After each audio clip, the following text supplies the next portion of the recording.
So hello everyone, welcome back to another video. तो आज हम बात करने वाले आपके लिए मैं कुछ लेके आया हूँ लास्ट मंथ टिप्स जो आपके एग्जाम में लास्ट मंथ की प्रिपरेशन के लिए आपको काम आ जाएंगी, जो मैंने लास्ट अटेम्प्ट फॉलो की थी और मेरा रिजल्ट पास आ गया था। आपको पता ही, आपने अगर वीडियो देखा होगा, मैं पूरा सेल्फ स्टडी करके पास हुआ हूँ, तो आपने वो वीडियो देखा होगा मेरा।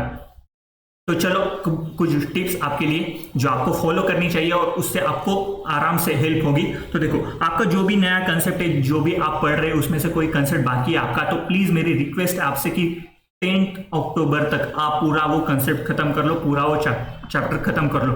जो भी प्लान है वो आपका पूरा रिवाइज कर लो। 10 तारीख तक आपको जो भी नई नई चीजें पढ़नी है, जो भी आप पढ़ना चाहते हो, वो सारा का सारा खत्म कर दो 10 तारीख तक।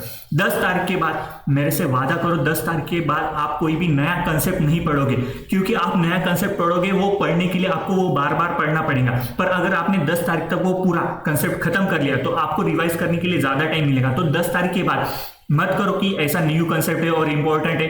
अब मैंने क्या किया था, मैंने एफआर में 115 छोड़ दिया था, एसएफएम में एडवांस कैपिटल जो नया चैप्टर आया था अपना वो छोड़ दिया था, एक और आईएफएम या आईआरआर मैंने छोड़ दिया था। मेरा रिवाइज नहीं हुआ था एग्जाम की वजह से, एफआर मतलब थोड़ा डिफिकल्ट गया था ऐसा बोल सकते। तो ऐसे एक दो चैप्टर आप छोड़ सकते हो, आराम से छोड़ सकते हो। पर जो आप किया है, जो भी आपने अब तक किया है, जो भी आपने अब तक मेहनत की है लास्ट मंथ तक, वो आपको बार बार रिवाइज करना पड़ेगा। वो प्लीज आप बार बार रिवाइज करने की कोशिश करो और जो भी न्यू कंसेप्ट है वो आप 10 तारीख तक खत्म कर लो। अब लास्ट मंथ में जो भी आप 10 तारीख के बाद हो गया, 10 तारीख तक आपको जो पढ़ना है पढ़ लो। उसके बाद आपको न्यू कंसेप्ट नहीं लेना है, कंसेप्ट गया तेल लेना है। जो भी कंसेप्ट आके बाकी होंगे वो छोड़ दो, गया भाड़ में वो। जो भी आपने पढ़ के रखा है वो बार बार रिवाइज करो। अब आपको कुछ क्वेश्चन ऐसे मिलेंगे जो आपने वो पूरा चैप्टर पढ़ के रखा है, पर वो कंसेप्ट, वो क्वेश्चन आपका छोड़ दिया है आपने, मतलब वो कंसेप्ट में कुछ तो डाउट आ रहा है। वो डाउट है ना, वो क्लियर मत करो। जितना आपको लग रहा है कि ये डाउट अब ऐसा लग रहा है कि आपको कोई क्लियर नहीं कर सकता इजीली, तो आप वो क्वेश्चन रट लो। अब शेयर बेस्ड पेमेंट में एक क्वेश्चन है जिसमें 102 का, उसमें एक क्वेश्चन डिफिकल्ट है थोड़ा, उसमें बहुत सारे कैलकुलेशन करना पड़ता है आपने को परसेंटेज वाइज, या फिर ऐसा अतुल अग्रवाल के सर के क्वेश्चन बैंक में वो 16-17 नंबर का कुछ तो भी क्वेश्चन है, ऐसा डिफिकल्ट क्वेश्चन है। ऐसे क्वेश्चन, या फिर आपका एम्प्लॉय बेनिफिट में क्वेश्चन आएगा जिसमें आपको अजम्पशंस लेने हैं। एसएफआई में बहुत सारे क्वेश्चंस आएंगे जिसमें आपको अजम्पशन लेना है। अब अजम्पशंस ये तो आपको लॉजिक वाइज कोई नहीं बता सकता, आपने को ये रटना ही पड़ेगा कि इस टाइप का क्वेश्चन आया है तो आपको ये अजम्पशन लगाना पड़ेगा, ये आपको रटना पड़ेगा।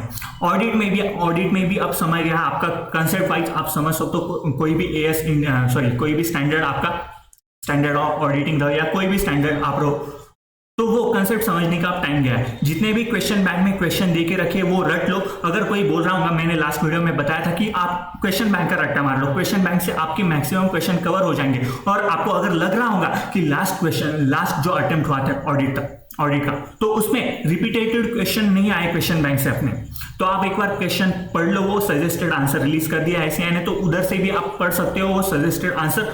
आपको बहुत सारे क्वेश्चन ऐसे मिलेंगे, वो रिपीटेड मिलेंगे। बस अपने को क्वेश्चन समझ नहीं आया था, वो अलग दिक्कत थी। क्वेश्चन समझ में आता था, आप वो वैसे के वैसा आप रट्टा मारे हुआ रहा वो आंसर, तो आप आराम से लिख सकते हो। तो कंसेप्ट समझने का टाइम तो गया है, कंसेप्ट मत समझो, जितना है उतना आप रट्टा मार लो। ऑडिट का जितना अपने पास टाइम बचा है वो अब आपको ठीक से यूटिलाइज करना पड़ेगा। अब लास्ट मंथ में आपको खुद की मिस्टेक खुद ढूंढनी पड़ेगी।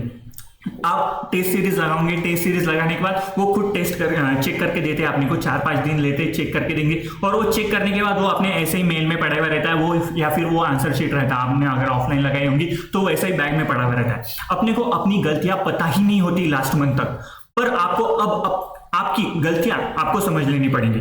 अगर आपने ये गलतियां समझ ली तो आपको वो गलतियां आपके एग्जाम में याद आ जाएंगी। वो गलतियां अगर एग्जाम में आ गई और वो क्वेश्चन अगर आ गया, रिपीट हो गया, भाई सोने पे सुहागा है वो क्वेश्चन, फिर तो आप खुद की प्रैक्टिस के लिए आप मॉक टेस्ट दे सकते हो। अब ऐसा ही कर सकते हो आप प्लान कि पूरा आपने पढ़ लिया एफआर, तो 16, अब मतलब मैंने ऐसे ही आपको एक ड्राफ्ट में बना के दिया है कि आप 16, 18, 20 को एक पूरा मॉक दे दो, बाद में 2 दिन का गैप लेके 23, 25, 27 को आप एक बार मॉक दे दो। मतलब आपके 2 मॉक टेस्ट पेपर आराम से सॉल्व हो जाएंगे। या फिर आप 16 को अगर पूरा आपको एफआर का देना है तो 16 को सुबह एक और दोपहर में एक ऐसा मॉक दे सकते हो। 16 को पूरा रिलैक्स कर लो फिर, और उसके बाद में 18 को ऐसे भी आप प्लान कर सकते हो। उसके बाद में आपको ये खुद से चेक करना है। जो मॉक आपने दिए वो खुद से चेक करो, खुद गलतियां निकालो। भले ही आपका एक क्वेश्चन कम हो जाए, भले ही आप एक क्वेश्चन ऐसा रहे वो आपने देख के सॉल्व कर लिया हो, पर आपको आपकी गलतियां खुद समझनी पड़ेंगी। अब ये मंथ में अगर आपने ये गलतियां सुधारने की कोशिश की तो आपका वो चैप्टर इतना जबरदस्त हो जाएगा। और वो अगर उस चैप्टर से कोई भी क्वेश्चन आया, उस चैप्टर से कोई भी क्वेश्चन आया, ए से कोई भी क्वेश्चन आया, एसएफएम के चैप्टर से कोई भी क्वेश्चन आया, तो आप वो आराम से टैकल कर सकते हो एग्जाम में। तो प्लीज मेरी रिक्वेस्ट है कि मॉक, प्लीज रिक्वेस्ट है आपसे, टेस्ट सीरीज हो या मॉक हो, वो देने के बाद खुद के आंसर एक बार खुद चेक करो कि अपन कैसे चेक करेंगे ये पेपर, अपने को समझ में आ जाएगा। और अपन कहाँ गलती कर देंगे ये भी अपने को समझ में आ जाएगा। तो प्लीज एक बार ट्राई करो खुद से चेक करने का, आपको बहुत हेल्प होंगी इससे। अब बात करते हैं एक लास्ट वीक की। लास्ट वीक का मैं अलग से वीडियो बना दूंगा अगर टाइम मिला तो, अगर नहीं मिला तो अभी सुन लो। लास्ट वीक अब मैंने जो, अब बहुत इंपॉर्टेंट बात बता रहा हूं मैं, ये मेरा मास्टर स्ट्रोक रहा है लास्ट अटेम्प्ट का। मैंने 2-3 अटेम्प्ट दिए थे, उसमें मैंने ये स्ट्रैटेजी इस्तेमाल नहीं की थी, पर लास्ट अटेम्प्ट में मैंने ये फॉलो की थी स्ट्रैटेजी। तो यार देखो, आप एफआर का 3-4 दिन पहले चालू करेंगे, 4 दिन तो एवरेज कोई भी चालू कर देता है, एआर भी रहो 4 दिन पहले एफआर चालू कर देता है। पर मैंने लास्ट वीक में क्या किया था, मैंने 6-7 दिन लिए थे, 6-7 दिन पहले मैंने एफआर और एसएफएम दोनों चालू कर दिया था। एफआर एसएफएम दोनों चालू कर देने का मैं लास्ट 2 या 3 दिन खाली पूरा दिन एफआर पढ़ो। समझो मेरा 3 को एग्जाम है, समझो यही अटेम्प्ट ले लेते अपन, 3 को एग्जाम है मेरा, तो मैंने समझो 1, 2 और 3, ये 3 ही दिन मैंने पूरा दिन एफआर पढ़ा था। पर 31 तक मैं एफआर, एसएफएम और ऑडिट, अपना एएफएम हो गया और ऑडिट भी पढ़ रहा था बीच बीच में। कोई इंडेक्स, कोई भी स्टैंडर्ड ऐसा है मेरे को हार्ड लग रहा होगा तो उसका बीच बीच में मैं 15-20 मिनट या आधा घंटा ऑडिट को दे रहा था। पर लास्ट वीक में आपने अगर ये कर लिया, देखो अब आपको देख रहेंगे 6-7 दिन, मैंने बोला आपको 6 से 7 दिन लो, आप एफआर एसएफएम चालू कर दो। एफआर एसएफएम आपने 6-7 दिन पहले चालू कर दिया, आपको क्या होगा, आपको 2 से 3 दिन पहले एफआर लेना है। अब जब आप एसएफएम की रिवीजन करोगे, एफआर के पेपर के बाद एसएफएम की रिवीजन करने लगोगे, आपका जो एसएफएम का रिवीजन का टाइम है ना वो इतना जबरदस्त बढ़ जाएगा ना, क्योंकि आपने 2 से 3 दिन पहले ही एसएफएम के बहुत सारे कंसेप्ट रिवाइज किए होंगे। वो रिवाइज करने को आपको ज्यादा टाइम नहीं लगेगा। तो ये स्ट्रैटेजी मैंने फॉलो की थी कि मैंने 6-7 दिन पहले मेरा एफआर एसएफएम मैंने दोनों चालू कर दिया था साइमल्टेनियसली, कि एसएफएम को 2-3 घंटे दूंगा और एफआर पूरा दिन पढ़ूंगा। और एफआर पूरा दिन पढ़ूंगा और बाद में जो रिवाइज है, जो कल पढ़ा था वो बार बार रिवाइज करते जाऊंगा। तो कुछ चैप्टर मेरे इतने अच्छे से हो गए थे। और एसएफएम एफआर का पेपर देने के बाद एसएफएम को मेरे को बहुत कम टाइम लगा। अब मेरे 2-3 चैप्टर छूट गए थे, रिवीजन में भी 1 चैप्टर छूट गया था मेरा, फिर भी मेरे को एसएफएम में एग्जाम्शन आया था ये स्ट्रेटेजी की वजह से, क्योंकि मेरा 2-3 दिन पहले मैंने अच्छा खासा रिवाइज कर लिया था और उसको ज्यादा गैप नहीं हुआ था मेरे रिवाइज करने के लिए। इसलिए वो चैप्टर जो पढ़ा था मैंने आखिरी में, वो मेरे इतने जबरदस्त हो गए थे ना एग्जाम के दिन भी, क्योंकि ज्यादा टाइम लगा ही नहीं उसको।